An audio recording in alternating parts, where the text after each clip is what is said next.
తండ్రి అయిన దేవునికి ప్రభువైన యేసుక్రీస్తు నామములో ఈ కార్యక్రమం చూస్తున్న సహోదరులకి మరోసారి వందనాలు.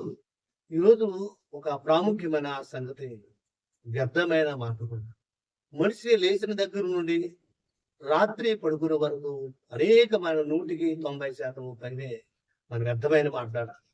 మనకు అంటున్న స్మార్ట్ ఫోన్లు ఒకసారి రికార్డ్ చేస్తే మన మాటలు, అందులో అనేక బూతులు, అనేకమైన వ్యర్థ మాటలు దొరికిపోతా ఉంటున్నాయి. అది లోపల సామెత ఉంది, కాలు జారిపోతే తీసుకోగలము కానీ నోరు జారిపోతే తీసుకోలేము. ఆ నోరు జారకుండా దాన్ని భద్రపరచుకోవాలి. కాబట్టి యేసుక్రీస్తు శరీరధారి ఉన్న దినాల్లో ఆ రోజున యూతులతో మాట్లాడుతూ ఒక అద్భుతమైన మాట ఈ సందర్భంలో మనం ఆలోచిద్దామండి. మత్తయి సువార్త 12వ అధ్యాయము 36వ వచనంలో, మత్తయి సువార్త 12వ అధ్యాయము 36వ వచనంలో ఒక అద్భుతమైన మాట యేసుక్రీస్తు శరీరధారి ఉన్న దినాలు చెప్తున్న మాట మనం ఆలోచిస్తే, నేను మీతో చెప్పినది ఏమనగా మనుషులు పలుకు వ్యర్థమైన ప్రతి మాటను గూర్చి విమర్శ దినమున లెక్క చెప్పవలసి ఉండేనండి.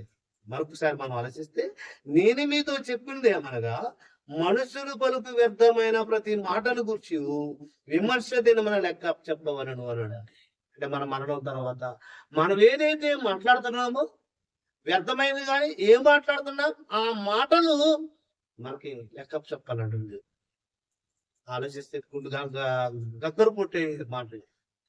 మనం ఈజీగా మాట్లాడేస్తున్నాం. పుత్రుడు లేచిన కానీ మనం క్యాజువల్ గా మూతులు కూడా అనర్కలంగా నోట్లోంచి దొరికిపోతున్నాయి.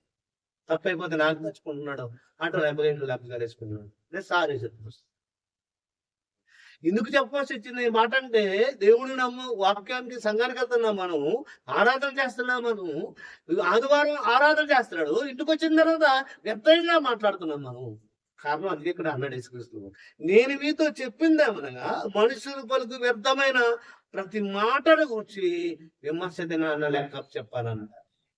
అంటే మన మాటలు తూకం వేయాలి. కొంతమంది విస్తారంగా మాట్లాడుతుంటాడు, బైబిల్ మాట్లాడుతుంది, విస్తారమైన మాటల్లో దోషం ఉండక మాటలు. విస్తారంగా మాట్లాడుతున్నాడంటే తప్పు దోషం అనేది దొల్లిపోతుంది అన్నది ఇక్కడ కూడా మనం చాలా జాగ్రత్తగా ఆలోచించాలి. ఇదే మత్తయి సువార్తలో మాట్లాడుతాడు, ప్రార్థన విషయం చెప్పుకొస్తూ అనేక మంది వ్యర్థమైన మాటలు విస్తరించి మాట్లాడుతున్నాడు చెప్పుకొస్తున్నాడు. కాబట్టి మన దైనందిన జీవితంలో మనం మాట్లాడే మాటలు మనం ఒకసారి లెక్కేసుకుంటే, ఒకసారి మనం వేరే చేసుకుంటే, అందులో అనేక శాతం 90% వ్యర్థమైన మాటలే కనపడుతున్నాయి.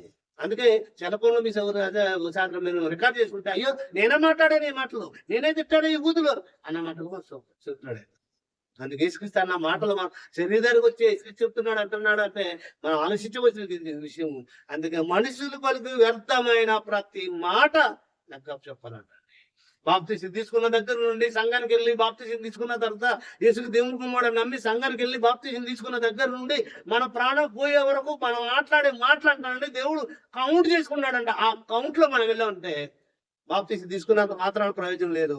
మనం మాట్లాడిన మాటను బట్టే అపరాధమైన ఎక్కడికి వెళ్ళిపోతున్నాం అనే మాటను బట్టండి. అందుకే ఇదే మత్తయి సువార్తలోనే 12వ అధ్యాయము 37వ వచనం లెక్కేస్తే, నీ మాటను బట్టి, చూడండి ఒకసారి, నీ మాటను బట్టి నీతిమంతుడు అని తీర్పు పొందదు, నీ మాటను బట్టి అపరాధం అని తీర్పు అని. మనం మాట్లాడే మాటలు బట్టే ఇటు నీతిమంతుడు, మనం మాట్లాడే మాటలు బట్టే అపరాధి.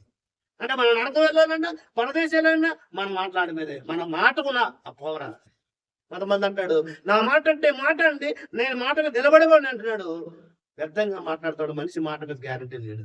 ఇక్కడ అందుకు అన్నాడు, మన మాటను బట్టే నీతిమంతుడు, నీ మాటను బట్టే అపరాధం. అంటే నువ్వు మంచోడు అయినా, అందుకే లోపల మాట ఉంటుంది, నోరు మంచిది అయితే ఊరు మంచిదని.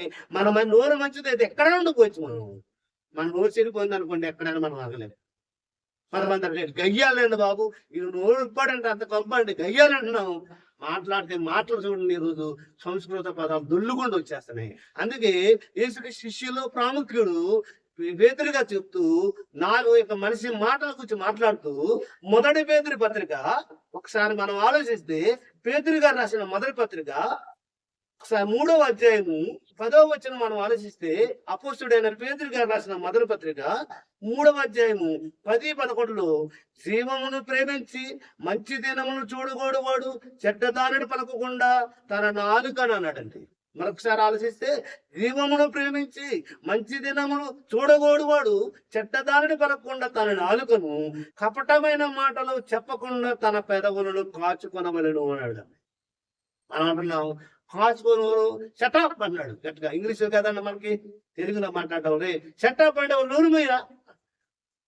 అందుకే దేవుడు మాటలు ఏం చెప్పుకొస్తున్నాడంటే, జీవమును ప్రేమించి, మొదటి పేతురు 3:10 జీవమును ప్రేమించి మంచి దినమును చూడగోడు వాడు చెడ్డదాన్ని పలకకుండా తన నాలుకను, కపటమైన మాటలు చెప్పకుండా తన పెదవులు కాచుకొనవలెను. అతడు కీడు నుండి తొలగి మేలు చేయవలను, సమాధానమును వెతికి దాన్ని వెంటాడవలను. అంటే కపటమైన మాటలు పలకకుండా పెదవులను, చూసారు చెప్పాల్సిన మాటలు, చెడ్డదాన్ని పలకకుండా నాలుకను కాచుకోవాలంటాడు. కాచుకోము, నువ్వు ముందు నోరుమోయి, నువ్వు నోరుమోయి అని మాట్లాడుతున్నావు. నోరుమోయి అంటున్నాడు కానీ వాడు ముగిట్లేదు. అర్థంగా మాట్లాడుతున్నాడు. మనం ఏదైతే మాట్లాడుతున్నామో, ఆదివారం ఎలాగైతే భక్తి చేస్తున్నామో, ఆదివారం ఎలాగైతే వాక్యం వింటున్నాడు, ఆ తర్వాత ఇంటికి వచ్చిన తర్వాత కూడా అదే భక్తి కంటిన్యూ లేదండి. ఇంటికి వచ్చిన తర్వాత బూతులు మాట్లాడుతానేమో. క్రైస్తవులుగా ఈ రోజు మనం మాట్లాడుతున్న మాటలు చాలా మందికి బాధ కలిగించవచ్చు, కానీ నా సొంత మాటలు ఉపయోగించట్లేదు. బైబిల్లో ఉన్న మాటలు ఇవి. నేను మాటలు ఉన్నాయి, దాన్ని చదివిస్తున్నాను. ఒకసారి మీరు చెప్పు, వ్యర్థంగా మనం మాట్లాడుతున్నాము. నాలుగు ఖర్చుకుంటే ప్రయోజనం లేదు. సారీ చెప్పేసి ఇంగ్లీష్లో సారీ చెప్తే ప్రయోజనం లేదు. ఒక్కసారి అంటే నోట్లేసి మాట జారిపోయిందంటే తీసుకోలేని పరిస్థితి. అందుకే మనం మాట్లాడుతున్న మాటలు జాగ్రత్తగా తూకం వేసి, ఎప్పుడైతే బాప్తీసం తీసుకున్నామో ఆ రోజు మొదలుకొని మన ప్రాణం పోయే వరకు మనం మాట్లాడుతున్న మాటలు బట్టేనంటండి దేవుడు తీర్పు తీరుస్తున్నాడు. లెక్క చెప్పాలన్నాడు మాత్రం యోహాను సువార్త, మత్తయి సువార్త 12:36. మనం ఏదైతే మాట్లాడుతున్నామో వ్యర్థమైన ప్రతి మాటకి కౌంట్ చేసుకుంటున్నాడు. ఒకసారి మనం ఆలోచిస్తే, అపోస్తుడైన పౌలు ఒకసారి క్రైస్తవులుగా మనం ఎలా జీవించాలో, ఎలా జీవిస్తే మనకి వాక్యానుసారము పౌలు గారు చెప్తున్న ఒక అద్భుతమైన మాట రాయించాడండి. ఈ రోజు 90% 100% క్రైస్తవేమో అలాగే ఉంది పరిస్థితి. కొలసీ పత్రిక, అపోస్తుడైన పౌలు కొలసీల రాసిన పత్రిక 3వ అధ్యాయము, కొలసీ పత్రిక 3వ అధ్యాయము 8వ వచనంలో అపోస్తుడైన పౌలు కొలసీల రాసిన పత్రిక 3వ అధ్యాయం 8వ వచనంలో, ఎప్పుడైతే బాప్తిసం తీసుకున్నామో, సంఘానికి వెళ్ళామో, నేను క్రైస్తవుడు అని చెప్పుకుంటున్నాము, ఆ రోజు మొదలు మనకు చెప్పుకొస్తున్నాడండి. ఇప్పుడైతే మీరు కోపము, 2 ఆగ్రహము, 3 దుష్టత్వము, 4 దూషణ, 5 నోటుబూతులను విసర్జించండి అన్నాడు.